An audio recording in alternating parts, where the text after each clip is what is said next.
안녕하세요. 세계 증시 현황과 글로벌 경제 이슈를 심층적으로 살펴보는 한상춘의 경제를 보는 눈 유선경입니다. 오늘 날씨가 좀 흐립니다. 우산들은 챙겨가지고 나오셨는지 모르겠습니다. 한국의 하늘은 좀 흐립니다만 뉴욕의 날씨는 비교적 맑은 편입니다. 네, 금융주의 날씨인데요. 모처럼 힘을 내서 뉴욕 증시 어제 상승 마감을 했습니다. 다우지수가 연고점을 다시 썼고 S&P 500도 연고점 탈환을 눈앞에 두고 있습니다. 유가는 상승했지만 달러 약세는 주가에 우호적으로 작용을 했는데요. 더 자세한 미국 증시 마감 상황 살펴보겠습니다. 장윤정 캐스터 내용 전해주세요. 네, 장윤정입니다. 오늘 새벽 마감된 뉴욕 증시 마감 상황 전해드립니다. 네, 별다른 지표가 발표되지 않은 가운데 시장은 다음 주 어닝 시즌을 앞두고 강보합권에서 마감이 됐습니다. 다우지수는 연고점을 경신을 했는데요. 자세한 마감 지수부터 확인을 하겠습니다.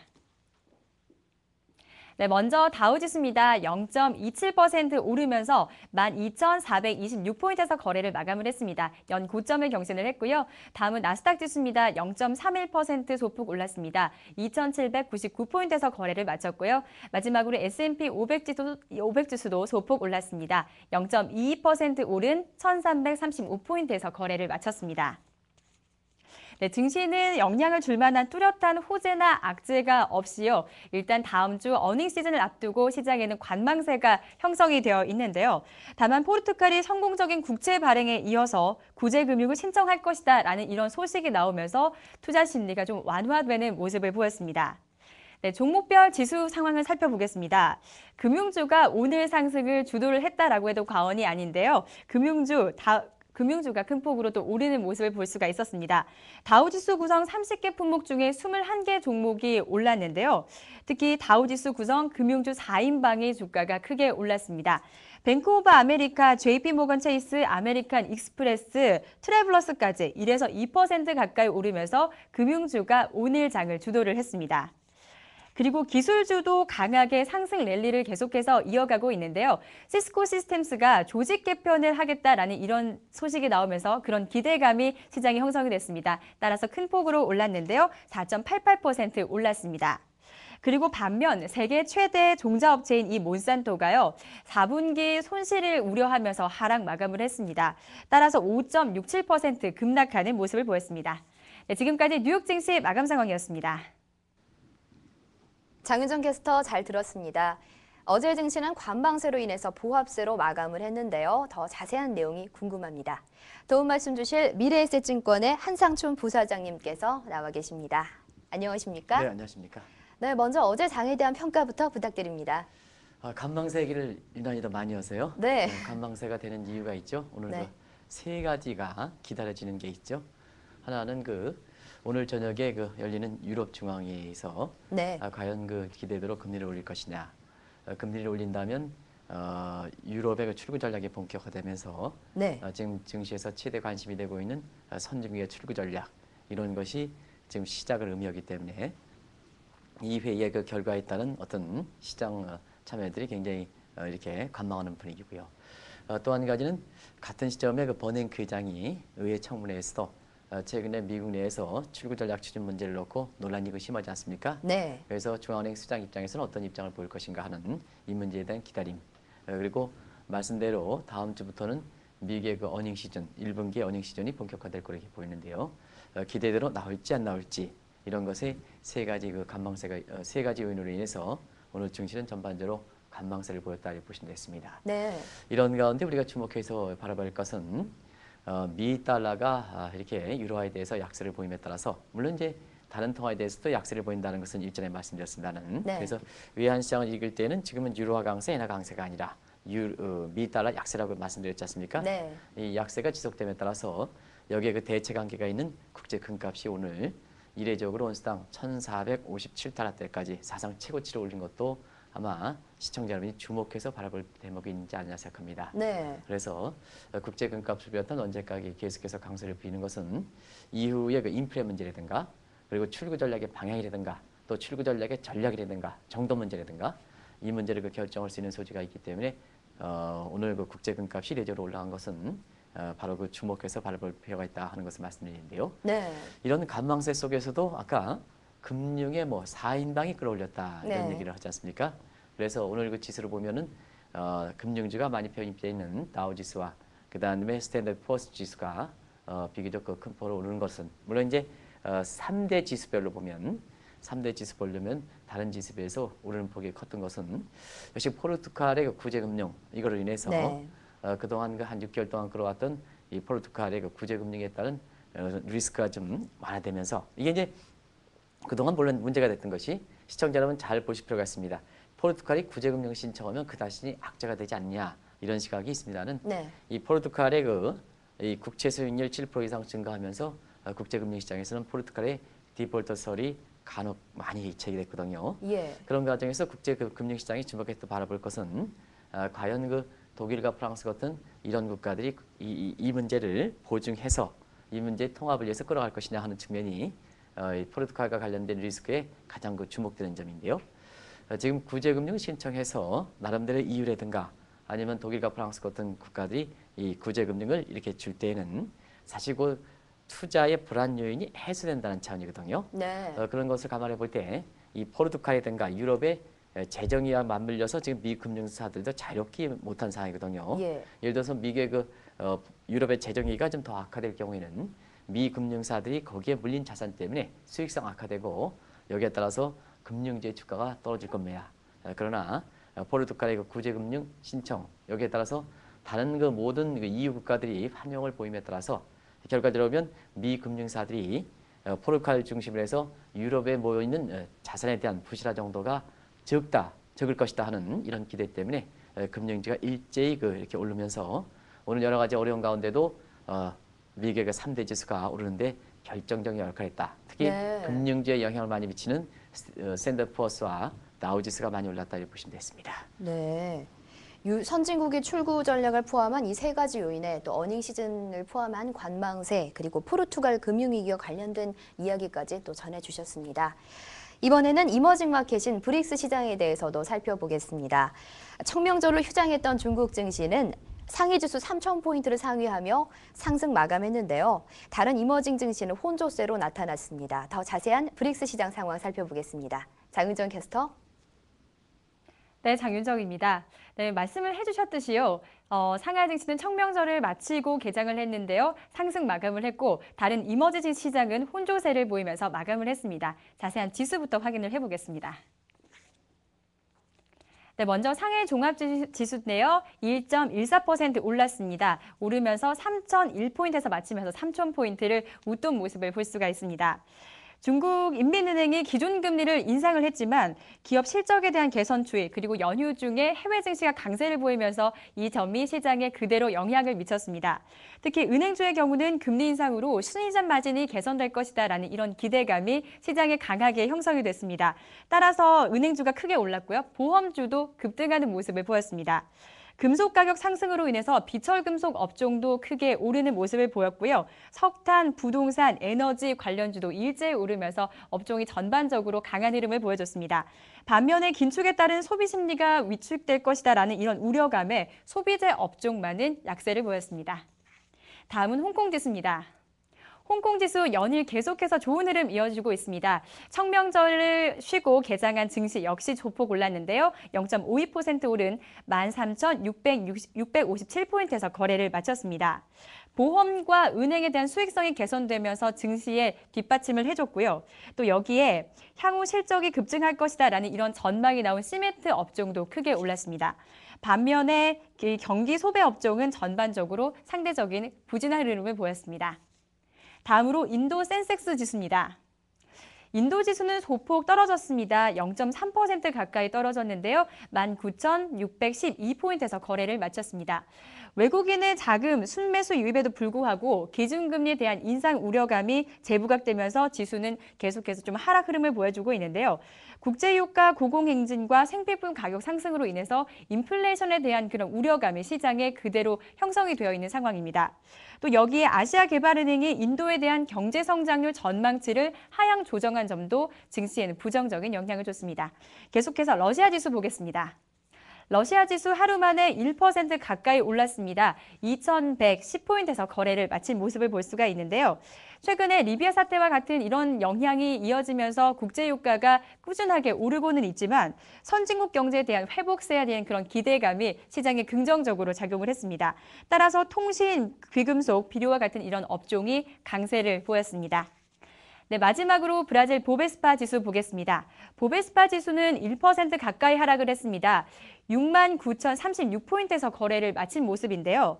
최근 들어서 해외화가 급등 추세를 보이면서 정부가 외환 시장에 개입을 하겠다라는 이런 의사를 밝혔습니다. 따라서 해외 자금 이탈 우려가 대두되면서 투자 심리가 위축되는 그런 모습을 보였고요. 또 단기 급등에 따른 차익 실현 매물에 대한 그런 부담감이 커지면서 인플레이션에 대한 우려, 또 그리고 기업 실적 둔화에 대한 우려가 시장에 존재를 하면서 영향을 미쳤습니다. 지금까지 이머징 마켓 마감 상황 전해드렸습니다.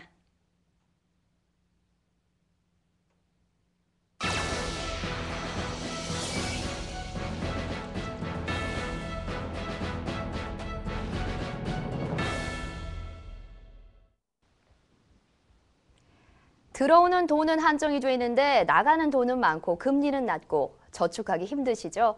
이러한 우리 가계 현실을 반영이나 하듯 가계 저축률이 2.8%로 나타났습니다. 한때 세계 최대 저축률을 자랑하던 우리나라였기에 충격이 어느 정도 있는 상황인데요. 이러한 상황이 우리 증시의 호재가 될 것이라는 측면이 있는가 하면 다른 한편으로는 일본처럼 장기간 침체의 원인이 되지 않을까 하는 우려도 벌써부터 나오고 있는 실정입니다. 그래서 오늘은 이에 대한 이야기 나눠볼 텐데요. 과연 저축률 하락, 우리 증시의 호재인가 악재인가 주제에 대해서 이야기 나눠볼 테니까요. 질문 있으신 분들은 실시간으로 질문 주시기 바랍니다. 한상수 부사장님과 계속 이야기 나눠보겠습니다. 제가 가계저축률이라는 표현을 썼는데요. 먼저 그에 대한 정의와 또 얼마나 나왔는지 설명부터 부탁드립니다. 우리가 증시를 읽을 때 이제 요즘처럼 그 굵직굵직한 얘기 많습니다는 네. 이렇게 개인의 입장에서는 아마 저축률이 가장 그 피부적으로 와닿는 이런 그 경쟁 용어인데도 불구하고 증시를 해설할 때는 보통 이런 요인이 좀 숨겨져 있는데요. 네. 오늘은 그런 측면에서 아마 국민들 입장에서 가장 그 관심이 되는 저축률 얘기를 좀 잠시 해보겠습니다. 네. 우리 저축률은 여러 가지 개념이 있습니다. 그래서 저축률 얘기할 때는 어떠한 정의를 갖고 저축률 하는가 하는 것을 정확히 이해할 필요가 있거든요. 네. 그래서 오늘 얘기하는 그 가계저축률은 자막이 나올지 모르겠습니다는 우리가 이제 소득 중에서 여러 가지 세금을 빼서 지금 앵커께서 이렇게 마음대로 쓸 수 있는 소득을 보통 디스포셔널 인컴이다. 가처분 소득이다 이렇게 표현을 쓰는데요. 네. 이 가처분 소득은 크게 보면 저축이 한 부분이 되는 부분이 있고 그다음에 소비가 되는 부분이 있습니다. 그래서 가처분 소득에 소비를 뺀 저축이 되겠죠. 그렇죠. 거기에 그 가처분 소득을 나눠서 배분율을 한 것이 바로 가계저축률이다 이렇게 보시면 되겠는데요. 네. 지금 이제 자막에 나오죠. 이 가계저축률 그 앞에 이제 가계자 뺐습니다는 가계저축률은 가처분 소득에서 소비를 뺀 것을 가처분 소득으로 배분율화된 것이 자막에 정확하게 표현되어 있는데요. 네. 이 저축률이 우리나라가 지금 2.8% 나왔습니다. 지난해 기준으로. OECD 31개국의 가계저축률이 지금 6.1%거든요. 네. 그러면 6.1% 대비해서 2.8%. 작은 게 아니고 그냥 한 3분의 1 수준 나오는 거 아니겠습니까? 상당히 낮습니다. 상당히 낮죠? 네. 더더구나 지금 미국 같은 경우는 세계적으로 보면 소비가 많은 국가다. 저희들도 미국에서 이렇게 활동할 때 보면 정말로 미국은 소비 조작 문화가 이게 익숙했던 국가거든요. 네. 근데 그런 국가가 지난해 미국의 그 저축률이 5.7% 우리보다 사실 높게 나왔습니다. 높네요. 그래서 경제 발전 단계를 볼 때는 우리가 여전히 경제 성장을 위해서 국민들의 그 저축이 필요한데도 불구하고 우리보다 앞서갔던 국가들에 비해서 저축률이 이래저래 낮아지는 이런 현상이 발생해서 사실 어떻게 보면 관련 이렇게 당국자한테는 굉장히 충격을 주고 있는데요. 네. 우리 저축률 어떻게 생각하십니까? 우리 저축률은 저희들이 이렇게 과거에 그 공부할 때만 봐서도 저축 장려 해서 통장 하나 뭐 이렇게 만들라 이렇게 해서 사실 과거에는 보면 우리나라의 저축률이 세계에서 최고 수준이었습니다. 네. 가깝게는 그 서울 올림픽 당시 1988년만 하더라도 우리나라의 저축률이 28.9% 세계 최고 수준이었었거든요. 네. 그럼에 따라서 이렇게 최근에 이게 저축률이 2.8% 떨어지다 보니까 그 수준의 10분의 1 정도로 급락하다 보니까 네. 이것이 경제라든가 증시에 어떤 영향을 미칠 것인가 하는 것이 지금 숨겨진 경제 현안 중에서 사실상 최대 관심이 되는 대목이 이 대목이다 이렇게 보시면 됐습니다. 네. 우리나라에 사실 저축의 날이라는 날이 있죠. 그렇습니다. 전 세계적으로 많지 않은 날로 알고 있는데. 네, 그렇습니다. 우리 경제 발전 단계를 볼 때는 네. 저축의 날이 필요하냐 하느냐 해서 네. 논란이 많습니다. 예. 그래서 매스컴에 이거 쓸 때도 저축의 날이 필요한 건가 안 필요한 건가 하는데요. 상징적 의미로 지금까지 이렇게 저축 날이 많이 이렇게 오고 있는데요. 네. 대체로 보면 저축의 날에 저축상을 타시는 분들이 대부분 다 매스컴에 많이 종사하시는 분들이 많이 나오는 것 같아요. 예. 매스컴에 나오시는 분들이 모르겠습니다. 소득이 이렇게 높아서 그런지 모르더라도. 예. 근데 이제 언제부턴가 이 저축에 날 때 저축상을 타시는 분들이 우리 국민들 입장에서는 그렇게 많지 않은 것 같습니다. 네. 이것이 이제 최근에 가계저축률이 떨어진 것과 일맥상통하는 것이 아닌가, 단적으로 보여주는 대목이 아닌가 생각됩니다. 말 그대로 말뿐인 저축의 날이 돼버렸습니다. 말뿐인 저축의 날이라 그러면 네. 저축의 날을 행사하는 사람들이 네. 굉장히 하기 때문에 그렇게 임의적으로 평가하면 안 됩니다. 예, 알겠습니다. 국가의 행사이고 이기 때문에 우리가 네. 방송을 통해서는 정확하게 말할 필요가 있습니다. 네. 예, 그만큼 필요하기 때문에 저축률을 유지한다 이렇게 보시면 되겠습니다. 나중에 좀 말씀드리겠습니다. 네. 그렇다면요, 이런 가계 저축률이 이처럼 크게 떨어지게 된 특별한 이유는 있는지 좀 궁금합니다. 아까 정의에서 시청자 여러분께서 경제 식견이 상당히 높으신 분 같은 네. 경우에는 뭐 쉽게 추론하시겠죠. 네. 들어오는 것 비해서 많이 쓴다. 아까 그런 표현을 썼는데요. 네. 소비 증가율이 소득 증가율보다 높기 때문에 그렇다 이렇게 보시면 됐습니다. 그러면 소비 증가율이 소득 증가율에 비해서 왜 이렇게 높을까 하는 각도에서 보면 소득이 안 되는 부분이 있을 거고 다른 측면은 소비가 빨리 되는 측면이 있다 이렇게 보시면 되겠는데요. 우리 같은 경우에는 고도성장 가정이었기 때문에 소득이 안 돼서 저축률이 떨어진다 하는 개념은 사실상 그렇습니다. 아까 또 저축률의 개념상 보더라도 그거는 사실 잘못 짚은 대목이 아닌가 이렇게 보고 있는데요. 그만큼 소득이 증가율도 괜찮지만 소비의 증가율이 이례적으로 높았다는 얘기입니다. 그런 네. 측면에서 소비의 증가율을 높이는 어떤 측면이 있을까 하는 측면에서 보면 역시 저축할 때는 금리가 가장 중요하지 않습니까? 네. 그런 각도에서 금리가 빠르게 떨어져서 우리 기준금리 하더라도 지금 3%대입니다. 우리가 기준금리가 한때는 2%대까지 간 상태거든요. 그런 상태에서 우리의 그 시장금리의 저축금리 한번 보세요. 지금 4% 정도 이렇게 되고 있습니다는 대체로 우리 소비자 물가 상승이 지금 4%가 넘기 때문에 실질 금리를 보면 마이너스 국면이거든요. 그러면 네. 저축하면 저축할수록 오히려 상품을 사줄 수 있는 구매력 기준으로 본다면 오히려 그 손해를 본다는 얘기입니다. 그런 상태에서 시청자분이 저축하시겠습니까? 저축 때문에 소극적 입장으로 바뀔 수밖에 없죠. 그렇죠. 그리고 앞서 말씀드린 같이 가처분 소득은 뭐냐면 대부분 다 사경비를 뺀 그리고 여러 가지 분담금을 뺀 이 개념이 손에서 마음대로 쓸 수 있는 개념이 바로 가처분 소득이라는 표현을 썼는데요. 네. 그런 측면에서 우리나라 이거 가처분 소득을 약화시키는 측면이 뭐가 있을까 하는 측면에서 보면 일단 그 사회 분담금이 상당히 높아졌습니다. 예. 이 4대 보험과 같은 사회 분담금이 높아지는데요. 얼마큼 높아졌냐? 9%에 25%로 높아지고 있습니다. 네. 이렇게 분담금이 높아지니까 저축률을 못하게 되는 요인이다 이렇게 보시면 되겠고요. 또 한 가지 이거 지적하지 않으면 아마 시청자분이 서운하실 겁니다. 우리는 그 공격이 정상적으로 이렇게 되지 않음에 따라서 또 공격이 정상적으로 한다 하더라도 이상하게 사교육에 대한 어떤 신뢰 이런 문제 때문에 네. 사교육비가 이렇게 이례적으로 오이스코가 같이 최고로 사교육비가 많은 것도 저축률을 떨어뜨리는 요인이 아닌가 이렇게 보고 있습니다. 그리고 지금 이제 앞서 말씀드린 같이 소득과 저축이 소득과 소비가 함께 묻혀서 저축률이 되는데요. 지금 그런 측면에서 보면 저축률 낮아지는 게 어떤 계층별로 어떤 계층일까 했을 때는 네. 상위 계층보다는 하위 계층의 저축률이 떨어지는 것이 지금의 경제에서 보면 경제가 회복되더라도 국민들 입장에서는 중하위 계층에서는 경제 회복이 되는지 느끼지 못하겠다 하는 얘기를 많이 말씀하시지 않습니까? 네. 그리고 지금 상태에서는 뭐 얼만큼 소득이 된다 하더라도 어떻게 저축하느냐 하는 얘기를 많이 하시는데요. 대부분 다 중하위 계층들이 저축이 낮은 상태에서 그런 쪽에 얘기들이 나온다 이렇게 이제 보시면 되겠습니다. 네. 그러니까 들어오는 돈이 올라가는 그 비율은 상당히 높지 않은데 나가는 돈은 많아지는 게 가장 큰 이유네요. 그렇습니다. 네, 사실 저도 스마트폰 사용자인데요. 아침 저녁으로 이제 스마트폰으로 인터넷을 좀 보고 전화 몇 통 쓰고 나면요. 한 달에 10만 원은 금방 넘어서요. 네네. 이제 얼마 전에 어떤 통계를 보니까 한 가게에 통신비가 13만 원 정도가 나온다고 하더라고요. 네네. 먹는 것 이외에 3위라고 하던데 이런 부분은 뭐 필수적으로 나가는 부분이라고 치더라도 과소비도 한 요인이 될 수 있다는 생각이 듭니다. 일부 사람들은 우리나라가 유행에 따라서 소비를 하게 되니 밴드웨건 효과가 좀 심하고 연중 세일도 또 과소비를 부추기는 요인이 아닌가라는 이야기가 있거든요. 이에 대해서는 어떻게 생각하시는지요? 중요한 지적을 하셨습니다. 네. 지금 우리나라가 저축률이 떨어진 데는 소득보다는 소비가 빠른 것이 문제다 하는 것을 말씀드리는데요. 네. 오늘 좀 방송에서 좀 센스가 있었으면 유앵커가 좀 빨간 옷을 입고 저쪽에 장윤영 캐스터에서 더 빨간 옷을 입었으면 네. 제가 좀 시청자 여러분한테 해설하기가 상당히 좋았을 텐데요. 예. 우리 여성들 같은 경우에는 어떤 사람이 명품 뭐 예를 들어서 이 표현이 적당할지 모르겠지만 뭐 루이비통과 같은 이런 명품을 네. 사면 다른 사람 같은 경우에는 자기의 그 소득 수준 루이비통을 살 수 있는 소득 여부와 관계없이 사실상 옆에 사람이 루이비통을 사면 소득 수준 여부와 관계없이 옆 사람도 이 루이비통을 사는 그래서 앞말이 옆 사람이 다른 사람을 끌어준다 해서 이것을 밴드웨건 이펙트라 이런 표현을 쓰는데요. 네. 우리나라가 사실 이런 측면이 좀 비교적 강하다 그래요.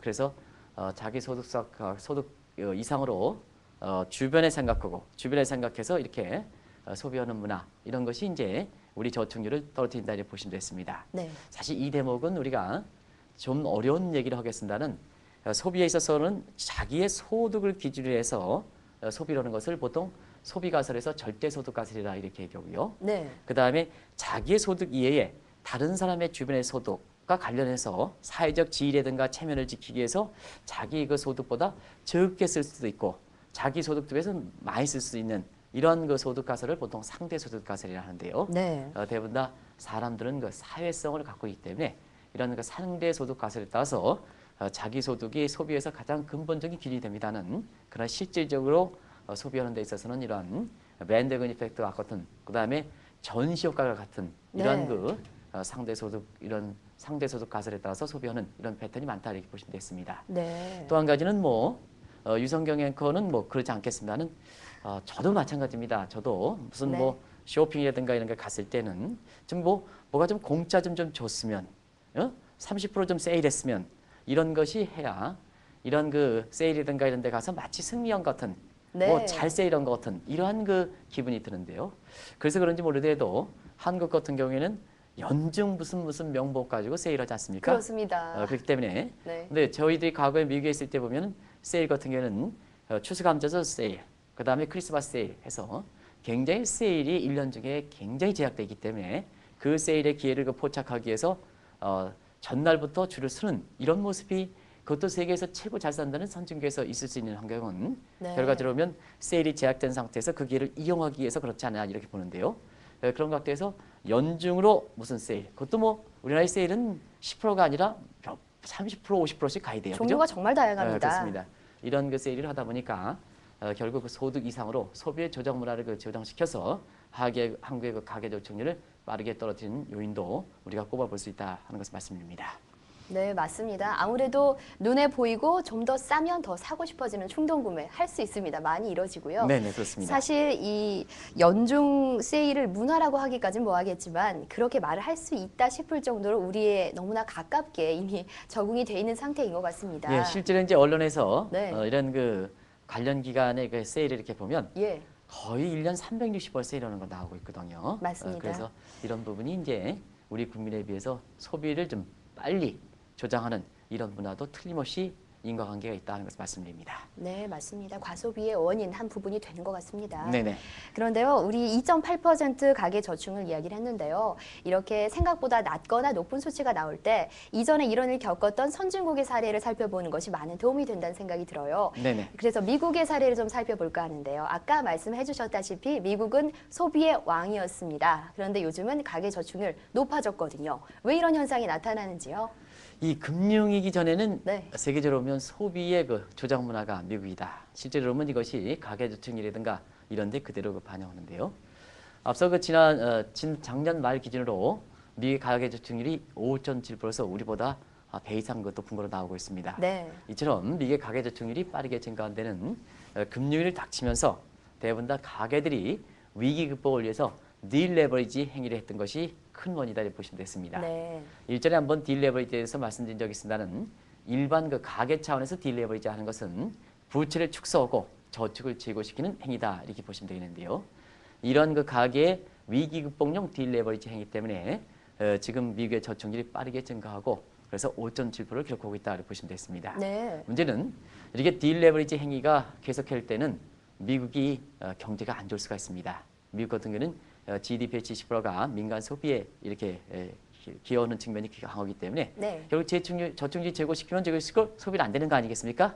그래서 미국의 경기를 향방을 파악할 때는 개인들의 그 딜레버리지 행위가 언제쯤 끝나느냐 이렇게 이제 하는데요. 네. 최근에 미국 경제가 좋은 데는 이런 개인들의 딜레버리지 행위가 마무리되면서 다시 저축률이 떨어지고 소비가 증가하는 이런 모습을 보이고 있습니다. 그래서 지금 미국의 민간 소비가 GDP의 70% 점을 감안해 볼 때 저축률이 좀 정상화되고 민간 소비가 살아나면 미국 경기 좋고 여기에 따라서 글로벌 증시도 긍정적 측면을 작용한다. 이렇게 이해하시면 되지 않냐 이렇게 보고 있습니다. 네, 그렇군요. 그런데 저축률이 사실 너무 높아도 시중에 돈이 돌지 않아 문제이긴 하겠습니다만 이렇게 너무 낮아도 문제가 될 것 같습니다. 어떤 문제점이 있을까요? 우리가 이제 저축을 얘기할 때 네. 학생들 때 강의해 보면 저축이 좋은가 해서 과거에는 저축이 미덕이다 이렇게 얘기했죠. 네. 그러나 최근에 보면 저축이 악덕이다는 표현도 적지 않습니다. 네. 우리가 이제 경제학에서 보면 구성의 오류, 미시경제학과 거시경제학 간의 서로 못 쓴다는 행위, 또 개인의 경제 행위가 반드시 국가의 공공성이 되지 않거든요. 그런 각도에서 대표적인 것이 이 구성의 오류로서 세이빙스 패러독스, 전략의 역설이라는 것이 있는데요. 네. 사실 그렇습니다. 경제발전 초기 단계에는 해외에서 자금 조달이 어렵다 보니까 네. 그리고 고도 성장과서 필요한 자금들은 우리 국민들, 그 나라 국민들이 저축을 해야 재원을 형성하기 때문에 그때는 저축이 미덕이 될 수밖에 없습니다. 그래서 네. 경제발전 초기 단계는 대체로 저축이 미덕이다 이렇게 판단하시면 되지 않냐 생각하는데요. 네. 그러나 어느 정도 경제발전 단계가 돼서 우리말 하더라도 GDP의 기여도에 민간 소비의 기여도가 60에서 70% 정도 감안해 볼 때 자, 이때 저축이 미덕이다. 이렇게 하면 네. 저축이 이렇게 증가되면 결국 소비는 안 되는 거 아닙니까? 그렇죠. 소비에서 보면은 GDP 기여도의 70% 이렇게 차지하는 상태에서 소비가 안 되면 경제가 거꾸로 어려진다는 얘기거든요. 네. 그래서 개인 입장에서 저축이 되면 자산이 증가해서 미덕이 될지 모르지만 GDP에서 소비의 기여도가 높은 상태에서 보면 이렇게 저축이 되면 국가 경제 입장에서는 경제가 좀 어려워지는 그래서 개인 입장의 미덕이 국가 전체 입장 악덕이 되는 이게 유명한 세이빙 패러스 전략의 역설이다 하는데요. 네. 그러면 우리나라는 저축이 미덕일까? 그 다음에 전략의 역설처럼 저축이 사실상 경제 입장에서 크게 판단하기 어려운 시점일까 했을 때는 네. 대체 우리 경제 발전 단계를 볼 때는 1인당 GDP가 한 2만 달러 정도 되기 때문에 아직까지는 저축이 필요한 시점이다 이렇게 보시면 되겠습니다. 네. 그런 점에서 우리나라의 그 저축률이 2.7%, OECD 국가 중에 평균 수준을 모르고 그다음에 세계에서 가장 잘 사는 미국에서 저축률보다 떨어진다는 것은 분명히 문제가 있다 하는 전에서 네. 이 저축률이 너무 낮으면 국내 고도 성장 과정에서 자원 형성이 좀 잘 어렵다 보니까 중장기적으로 보면 경제의 잠재 성장 수준에 악영을 미칠 수가 있습니다. 이 대목이 굉장히 중요하거든요. 네. 우리가 이제 기초 체력이 약화된다는 의미이기 때문에 기초 체력이 약화되면 경제가 조금만 좋아지면 뭐냐 인플레 문제가 봉착된다는 의미입니다. 네. 우리가 이제 냄비 경제라는 게 있는데요. 네. 사실 유성경 앵커께서 체력이 상당히 약하다. 네. 그러면 외부에서 이상한 그 요인이 됐을 때는 그 체력에서 버티는 힘이 적지 않습니까? 그렇죠. 그러면 쉽게 열나지 않습니까? 그죠? 네. 열병을 들죠?